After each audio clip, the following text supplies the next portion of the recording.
দুর্গাপুরে ডাক্তারি পড়ুয়াকে গণধর্ষণের অভিযোগ, কড়া সমালোচনা ওয়েস্ট বেঙ্গল ডক্টরস ফোরামে। সুপ্রিম কোর্টের প্রধান বিচারপতিকে হস্তক্ষেপের আর্জি। সংগঠনের তরফে সুপ্রিম কোর্টের রেজিস্ট্রারকে চিঠি দেওয়া হয়েছে। ডাক্তারি পড়ুয়ার গণধর্ষণ কাণ্ডে বিচার বিভাগীয় তদন্তের দাবি জানাচ্ছে ডক্টরস ফোরাম। আরজিকর কাণ্ডের পর চিকিৎসকদের নিরাপত্তা নিয়ে একাধিক নির্দেশ দিয়েছিল সুপ্রিম কোর্ট। কার্যক্ষেত্রে দেখা যাচ্ছে এই নিয়ে কোনো ব্যবস্থাই নেওয়া হয়নি। ডক্টরস ফোরামের আর কি বক্তব্য, কি দাবি তাদের, জানাবেন আমাদের প্রতিনিধি ঝিলম করঞ্জাই। ঝিলম। একদম ওয়েস্ট বেঙ্গল ডক্টরস ফোরামের পক্ষ থেকে সুপ্রিম কোর্টের রেজিস্ট্রারকে যে চিঠি দেওয়া হয়েছে, ইমেল করা হয়েছে, সেই ইমেলে তারা যেটা উল্লেখ করেছেন যে সুপ্রিম কোর্টে বহু নির্দেশ দেওয়া হয়েছিল, সেই নির্দেশ মতো প্রত্যেকটা হাসপাতাল, মেডিকেল কলেজে সিকিউরিটির জন্য যে ব্যবস্থা করার কথা, টাস্ক ফোর্স গঠন করার কথা, পদক্ষেপ করার কথা, নিয়মিত রিভিউ করার কথা, সব কিছু বলা হয়েছিল। কিন্তু সেইগুলো পুরোটাই বিষবাও জলে। দুর্গাপুরের এই ঘটনার কথা উল্লেখ করে এবং 1 বছর আগে আরজিকরের ঘটনা উল্লেখ করে তারা বারবার বলছেন যে প্রত্যেকটা হাসপাতালে যে পড়ুয়া রয়েছেন, চিকিৎসক, স্বাস্থ্যকর্মী যারা রয়েছেন, মহিলারা যারা রয়েছেন, তাদের নিরাপত্তা বরাবর বিঘ্নিত হচ্ছে। এবং এই যে তারা যে সুপ্রিম কোর্টের তরফ থেকে যে এক একটা নির্দেশ দেওয়া হয়েছিল, সেইগুলো কি পরিস্থিতিতে আছে, সুপ্রিম কোর্ট যেন আর্জেন্ট বেসিসে সুপ্রিম কোর্টের প্রধান বিচারপতির যেন এই বিষয়ে হস্তক্ষেপ করে পুরো বিষয়টা রিভিউ করেন, এই মর্মে তারা ইমেল করেছেন। এর পাশাপাশি তোমাকে জানিয়ে রাখবো, স্বাস্থ্য দপ্তরের তরফ থেকে এই বেসরকারি হাসপাতালের থেকে এই ঘটনার রিপোর্ট চাওয়া হয়েছে। এর পাশাপাশি আরও একটি বিষয়, ওখানকার যারা পড়ুয়া তারা মেডিকেল কলেজের ডিনের কাছে 17 দফার একটা দাবি দিয়েছেন, যার মধ্যে অন্যতম হচ্ছে নিরাপত্তার নজরদারি। নিরাপত্তায় যারা নজরদারি করছে তারা ঠিকঠাক কাজ করছে কিনা, তারা যদি ঠিকঠাক কাজ না করে তাহলে তাদের যেন ব্যবস্থা নেওয়া হয়, তাদের যেন শাস্তি প্রদান করা হয়। যদি কোনো অন্যায় হয়ে থাকে, নিরাপত্তায় এই যে ত্রুটি বিচ্যুতি, সেটা যদি ধামাচাপার ব্যবস্থা হয়, সেইটা যারা করছেন তাদেরকে চিহ্নিত করা, এরকম বিষয় নিয়ে মোটের ওপর নিরাপত্তা, নজরদারি এবং এই ক্যাম্পাসের মধ্যে একটি মুক্ত পরিবেশ, যেখানে তারা মনের কথা, তাদের যে অভাব অভিযোগের কথা বলতে পারে, সেই সমস্ত দাবি সনদ নিয়েও তারা কর্তৃপক্ষের কাছে লিখিত দাবি পেশ করেছেন। সব মিলিয়ে স্বাস্থ্য দপ্তরের তরফ থেকে রিপোর্ট চাওয়া হলেও বিভিন্ন চিকিৎসক সংগঠন, পড়ুয়াদের তরফ থেকেও এই বিষয়ে প্রতিবাদ করা হচ্ছে। এমনকি ওয়েস্ট বেঙ্গল জুনিয়র ডক্টর ফ্রন্টের তরফ থেকেও বলা হয়েছে যে এই ঘটনা হচ্ছে, আরজিকরের যে ঘটনা হয়েছে সেখানে যে বিচার প্রক্রিয়া বিলম্বিত হচ্ছে, তার ফলে এই ধরনের ঘটনা হচ্ছে বলে অনিকেত মাহাতো দাবি করেছেন। খড়গপুরে তৃণমূল বনাম তৃণমূল পঞ্চায়েত অফিসের মধ্যেই নেত্রীদের খণ্ডযুদ্ধ। তৃণমূলের পঞ্চায়েত প্রধানকে চুলের মুঠি ধরে জুতো পেটা করলেন তৃণমূলেরই পঞ্চায়েত সদস্যা। মুখে মাখিয়ে দেওয়া হলো কালি। পরিস্থিতি এমন জায়গায় পৌঁছয় যে খড়গপুর 2 নম্বর ব্লকের জয়েন্ট বিডিও ও পুলিশকে সেখানে যেতে হয়। তারপর পরিস্থিতি নিয়ন্ত্রণে আসে। প্রকাশ্যে জুতো পেটা, বেধড়ক মারধর। তৃণমূল পরিচালিত খড়গপুর 2 নম্বর ব্লকের চাঙ্গুয়াল পঞ্চায়েত অফিসের ভেতরে তৃণমূলের পঞ্চায়েত সদস্য সুজাতাদের হাতে মারধর খেলেন তৃণমূলেরই পঞ্চায়েত প্রধান দীপালি সিংহ। অভিযোগ, এলাকার উন্নয়নমূলক কাজ নিয়ে বাধা দেওয়া নিয়েই বাধে বচসা, যা করায় মারামারিতে। পঞ্চায়েত অফিসের মধ্যেই তৃণমূল বনাম তৃণমূল, একেবারে খণ্ডযুদ্ধ। আমাদেরই একজন পঞ্চায়েত মেম্বার, তিনি আমার কাছে এসেছিলেন, এসে বলেছেন যে ওনার একটা কাজ, মানে গার্ডওয়াল একটা কাজ আছে, যেটা হচ্ছে উনি এইবারে করতে চাচ্ছেন। উনি প্রি প্ল্যান করে এসেছিলেন। এই যে কালি উনি উনি কালিটা আমার গায়ে ছিটাবে বলে এসেছিলেন এবং হাতে মেখেছেন, মেখে আমার গালে লাগালেন। লাগিয়ে আমি যখন কালিটা আমার ঢালবে, আমি তখন এমন ধাক্কা মেরেছি, ওই যে দেখুন ওই পাশে গিয়ে ধাক্কাটা লেগেছে। একটা চীনামাটির টপ তুলে এনে আমার মাথায় আঘাত করেছে।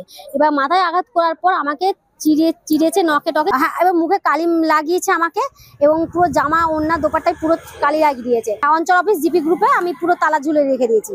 তো এবার ঝুলানোর পর আমি পুরো পাবলিককে ডেকেছি। আমরা সবাই তৃণমূল, তো ওনাদেরকে ডাকার পর ওনারা এসেছে। ওনারা আসার পর এবারে প্রধানকে জিজ্ঞাসা করেছে যে আমাদের পঞ্চায়েতের গায়ে কেন হাত তুলেছে, এটা বলতে তখন ওনারা মেরেছে 1-2 ঘা করে। পঞ্চায়েত অফিসেই তৃণমূলের 2 নেত্রীর মারধরের ছবি প্রকাশ্যে। মারছেন তৃণমূলের পঞ্চায়েত সদস্য, মার খাচ্ছেন তৃণমূলের পঞ্চায়েত প্রধান। যদিও তৃণমূলের পঞ্চায়েত প্রধানের দাবি, এর নেপথ্যে নাকি রয়েছে বিজেপি। আমি জানি এখানে বিজেপি এর পেছনে রয়েছে, এবং আমার যে বিরোধী দলনেত্রী সেখানেই বসেছিলেন, তাদেরই প্ররোচনায়, এবং তারা প্রি প্ল্যান করে এসেছিলেন। ওদের নিজেদের মধ্যেই উত্তেজনা হচ্ছে, ওদের গোষ্ঠীদ্বন্দ্ব হচ্ছে। তো নিজেদের সমস্যা নিজেরা না মিটাতে পারলে তখন কি করছে, তখন বিজেপিকে টানছে। ওইটা পুরো মিথ্যা কথা। যখন ওরা নিজেদের মধ্যে পাচ্ছেন না, নিজেদের ঘরে আগুন লেগেছে, তো সেই আগুন নিভাতে না পেরে সেটাকে টার্গেট করছে বিজেপি, এরা প্ররোচনা দিচ্ছে, তার জন্য হচ্ছে। খবর পেয়ে খড়গপুর 2 নম্বর ব্লকের জয়েন্ট বিডিও দীপঙ্কর রায় ও খড়গপুর লোকাল থানার পুলিশ পৌঁছয়। এরপর স্বাভাবিক হয় পরিস্থিতি। বিশ্বজিৎ দাসের রিপোর্ট, এবিপি আনন্দ, পশ্চিম মেদিনীপুর। বৃহস্পতিবার এ রাজ্যের মুখ্য নির্বাচনী আধিকারিকের বিরুদ্ধে বিস্ফোরক অভিযোগ তুলেছিলেন মুখ্যমন্ত্রী।